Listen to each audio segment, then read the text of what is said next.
Olá meus amigos, sejam todos muito bem-vindos ao canal Politizando. Eu sou o William Jacob e nesse vídeo vou comentar partes da entrevista de João Dória, o atual governador do estado de São Paulo, que foi concedida ao canal Livre da Band, e alguns pontos me chamaram a atenção, em especial um que ele faz uma provocação meio que velada a Sérgio Moro. Em outros momentos eu percebi que João Dória ele tem muito rigor quando é para mexer na aposentadoria, enfim, justificando que tem que mexer de um lado para ajudar os pobres de outro, mas esse rigor não existe quando se trata de mexer nos interesses dos milionários. Eu vou falar sobre isso, mas antes eu quero pedir a sua ajuda para que se inscreva aqui no canal, é super fácil. Basta clicar aí nesse botãozinho vermelho do inscrever-se, ativar o sininho das notificações, deixar like se gostar, dislike se não gostar, comentar, compartilhar. Tudo isso é muito importante aqui para nós. Bom, pessoal, ele começou sendo indagado ali pela jornalista a respeito do seu fraco desempenho nas pesquisas, né? E aí ela chegou a lembrar detalhes importantes, porque o Dória, sempre que é indagado em relação a isso, ele justifica de que ele sempre começou lá atrás, surpreendeu e venceu as eleições. Aí ela lembra que em 2016 ele se apresentava como a novidade, né, naquele momento da antipolítica, enfim, sendo apadrinhado pelo Alckmin. Aí ele realmente venceu o Haddad lá no primeiro turno, Haddad que tentava reeleição em São Paulo, capital. Em 2018, o Dória foi beneficiado também pelo movimento Bolsodória, quem não se lembra. E aí ele conseguiu vencer as eleições para o governo de São Paulo. E agora para 2022 ela fala, olha, já não é mais novidade, você é considerado um traidor pelos bolsonaristas, está rompido com o seu ex-padrinho Geraldo Alckmin e é rejeitado no estado. Aí ele disse que tem muito tempo ainda para mudar essa situação, que pesquisa é retrato do momento, enfim, que ele vai lutar para, enfim, crescer nas pesquisas. Ok, só estou trazendo aqui o que ele disse lá e, de fato, eu concordo que nós temos muito tempo para que o cenário seja modificado, seja para o Dória ou também para outros candidatos. Mas eu reconheço aqui sempre que a situação dele é um pouco mais delicada, porque tendo feito a aposta correta na vacina e estando à frente do principal estado do Brasil, esperava-se que o seu desempenho já fosse maior. Também ele tem grande visibilidade aí na mídia, enfim, aparece sempre aqui e ali, então muita gente já achava que o Dória tinha que estar com um percentual maior. E ele disse que conversou com o Moro. Aqui tem um ponto importante, e que eles vão caminhar separados até maio ou junho, depois vão sentar para conversar e tentar uma união em torno de uma única candidatura. E aí eles definiram meio que 3 critérios para ver quem que vai ser o candidato. Claro que eles vão tentar, não existe garantia dessa união. Ele disse que um dos critérios é a colocação nas pesquisas, o outro é a capacidade de resistir à campanha, que será suja, segundo ele. Ele chegou a lembrar que numa campanha com Lula e Bolsonaro não dá para esperar uma campanha muito limpa. E o terceiro ponto que ele coloca lá é a capacidade do vencedor de administrar o Brasil. Aí aqui eu comecei a perceber uma provocação ao ex-juiz. Disse ele, o país vai fazer um novo teste? Olha o que deu o teste com Bolsonaro. Desastre na economia, no plano social, na saúde. Testamos errado, erramos na mosca. Imaginamos eleger um sonho e ganhamos um pesadelo. Aí, se eu fiquei na dúvida se isso aqui sobre teste tinha sido uma provocação ou não a Sérgio Moro, ali por volta do minuto 20 da parte 1, eu vou deixar os links aqui, que é dividir em 2 partes lá no YouTube, aí não ficou mais dúvida para mim de que a provocação sim foi direcionada de maneira indireta a Sérgio Moro, porque ele disse o seguinte, quem vier a ser o vencedor das eleições em 2022 terá capacidade de mobilização de equipe, de time, de estrutura, de formação de governo para salvar o Brasil ou não? Nós vamos colocar alguém que não conhece gestão pública, que não conhece gestão de nenhuma forma para fazer um teste, para ver se vai dar certo? Vence a eleição e depois vem a escuridão. Bom, meus amigos, por que que eu acho, e na minha opinião, isso aqui foi direcionado ao Moro? Porque de todos os pré-candidatos colocados, o único que não conhece gestão pública é Sérgio Moro. Você pode criticar a gestão do Bolsonaro, a gestão do Lula, mas eles conhecem, né? O Ciro também conhece, né? Tem toda uma trajetória. Rodrigo Pacheco também conhece, mesmo não tendo tido cargo no executivo, mas está lá na sua experiência como senador, assim como Simone Tebet. O próprio João Dória como governador e prefeito, você pode fazer críticas aqui, mas tem conhecimento. Então a cutucada aqui foi sim direcionada a Sérgio Moro, o único de todos atuais aí que não conhece. Há um tempo atrás nós tínhamos também, por exemplo, Luciano Huck, mas já não temos mais. Depois teve algumas partes que eu concordei com ele. Ele acha que Bolsonaro não irá para o segundo turno e que Lula está meio garantido lá. Ele diz que temos 3 candidatos confirmados, Bolsonaro, Lula e Ciro. Ele reconhece que Ciro é um candidato que não vai abrir mão, que vai até o fim. Dória disse que irá aos debates, né? Ele reforçou que gosta de debater.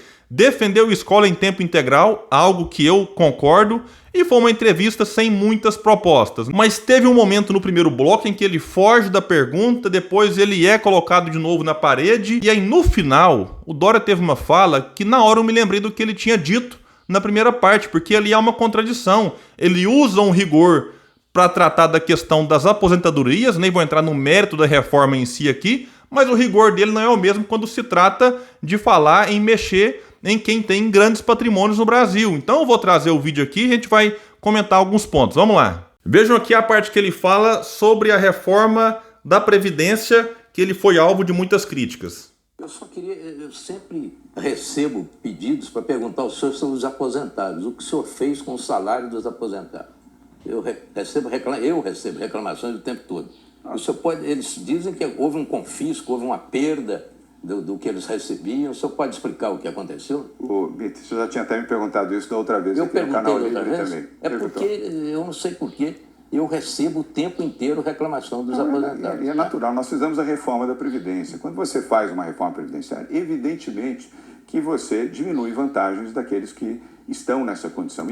Diminui vantagens. Gravem bem essas palavras. E eu reconheço, mas é um nível de conflito que você tem que enfrentar, senão você não faz. Se você for corporativista, se você for sindicalista, se você não tiver coragem para fazer transformações, você não as fará. Eu lamento que algumas pessoas tenham hoje, Olha, ele está lamentando. Lamentando o quê? ao longo dos anos, uma aposentadoria talvez menor do que aquelas que eles desejariam ou até mereceriam. Mas entre isso e ter pessoas morrendo de fome, eu prefiro que essas pessoas que estão com fome tenham renda e tenham a possibilidade de sobreviver. Bom. Então é a preocupação dele com as pessoas que estão com fome, né? Aí ele tira dos aposentados, aqui não estou entrando em detalhe de qualquer faixa, não. Mas só porque assim, puxa, como o João Dória está preocupado com as pessoas que sentem fome.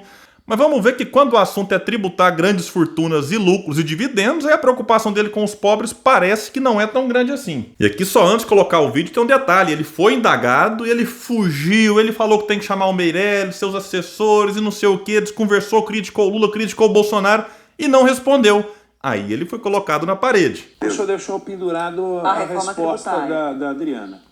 Qual delas? Se você quiser. Qual delas? Ele esqueceu. Reforma tributária sobre a opinião do senhor em relação ao que E a pergunta tinha sido feita 3 minutinhos antes, mas ele esqueceu. está colocado, que dificilmente será votado em 2022, mas com taxação de dividendos das empresas, com taxação de grandes fortunas. Seria esse o caminho da distribuição de renda? Não necessariamente. Eu não acho que nós vamos ter aqui um processo, deveremos ter. É evidente que isso está em estudos por esse time, por isso é que tem um time. Se eu soubesse todas as respostas, não precisaria ter um time de analistas e economistas como nós constituímos. Eu tenho que ter respeito por aquilo que eles estão trabalhando. E ainda não temos todos os projetos prontos. Esse grupo começou a trabalhar tem menos de um mês. Mas olha o mas dele, ó. Mas eu, a priori, não sou favorável a você taxar fortunas para destinar recursos para aqueles que são mais pobres. Opa, mas para mexer na aposentadoria, para ajudar os mais pobres, pode. Taxar grandes fortunas, não. É curioso. Eu quero que os mais pobres tenham a oportunidade de se tornarem ricos, de terem prosperidade. Mas não à custa de você onerar aquele que construiu honestamente. Estamos falando aqui de princípios de honestidade, de transparência e de decência. Para simplesmente por uma medida que, a meu ver, seria inclusive autoritária, você vai tirar daquele que enriqueceu trabalhando, gerando emprego, gerando oportunidade, pagando seus impostos, porque você não teve nenhuma capacidade de construir um outro projeto que pudesse permitir que os mais pobres deixassem de ser pobres.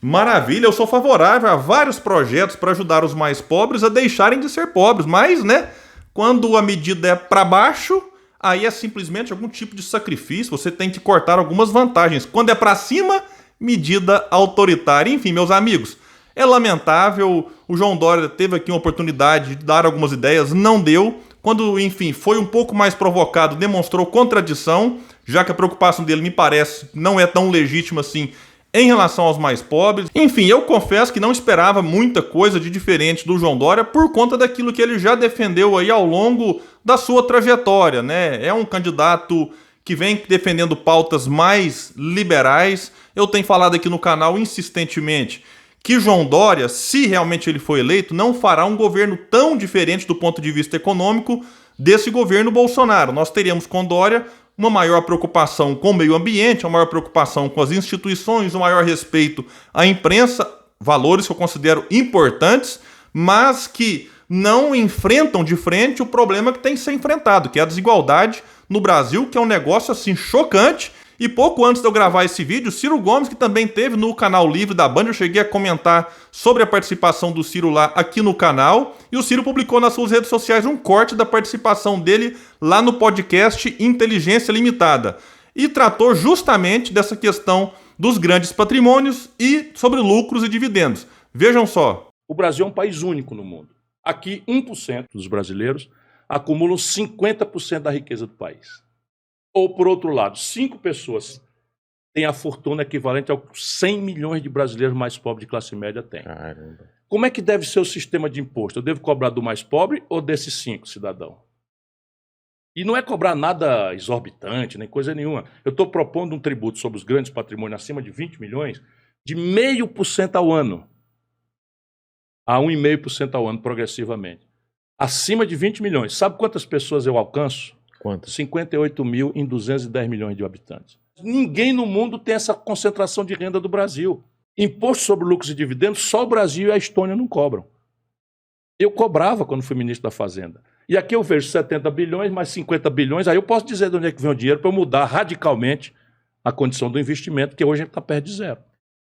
Bom, meus amigos, então é isso, né? Vocês viram aí que o Ciro é favorável, sim, a gente fazer aquilo que é feito em boa parte do mundo, sobretudo num país extremamente desigual como o Brasil. Você tem sim que tributar mais renda, tributar patrimônio, aliviar a tributação sobre o consumo que penaliza os mais pobres. Enfim, você tem que fazer uma mudança, uma reforma tributária, que não é uma coisa simples de ser feita, mas se você começar já na campanha a trabalhar esses assuntos, a defender essas ideias, caso o candidato seja eleito apoiado nesse conjunto de ideias, ele chega na cadeira da presidência mais forte. E aí facilita, né, o diálogo e a negociação com os deputados e senadores que forem eleitos. Quando eu falo negociação, não é propina, mas sim negociar. Enfim, você pode ajustar. Não, peraí, a taxa vai ser de 0,5 ponto ou vai ser de 0,4. A outra categoria, em vez de ser 1, você traz para 0,8. Isso eu acho que é negociável, você negociar as faixas, ok. Mas não dá para negar que nós temos uma necessidade